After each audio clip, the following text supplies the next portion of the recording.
Before money was born in the form we know today, fiat money, the markets used so-called hard money. It is a kind of money that was based on material goods, most often some precious metal. It cannot be forged, faked, and therefore there was no person or institution that people had to trust, or whether it was not issuing money for its private purposes. The beginning of the financial institutions were deposit banks. The bankers who worked there had little in common with today's bankers' profession. In those days, they were the owners of banks where gold or other ore could be deposited. For the goods brought, the banker issued a banknote, hence the later word of the banknote. It was a confirmation of depositing a certain amount of gold. In order not to withdraw the metal from the bank at each payment, the fee was paid by a banknote with an appropriate denomination. There were many banks, and each of them could print their own banknotes, but only banks with good repute were the most respected. Their banknotes were widely used by the market. Everything worked very well. However,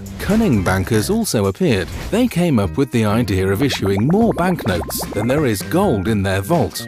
After some time, people realized that there are much more banknotes than precious metal. This resulted in a so-called bank run. Everyone wanted to exchange all their banknotes for gold. It was not possible. Banks that produced notes without coverage closed and declared bankruptcy. Of course, false bankers were punished not only by bankruptcy, but also by state fines. That's why it didn't make sense for anyone to make false banknotes.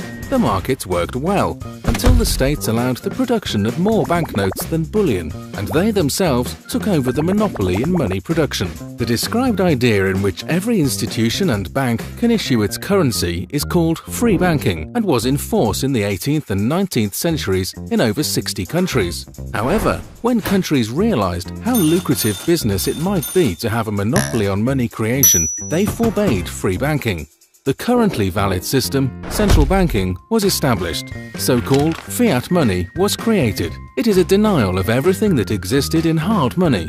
Until the mid-20th century, all episodes with private money were replaced by money issued by the monopolist. This money is not covered in any goods or metal and is based only on trust in the monopoly, which guarantees that it conducts its monetary policy well.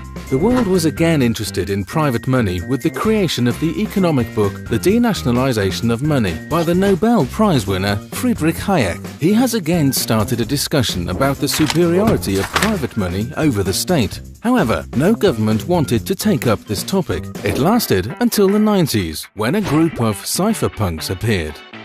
In the next episode, how cryptocurrencies were created.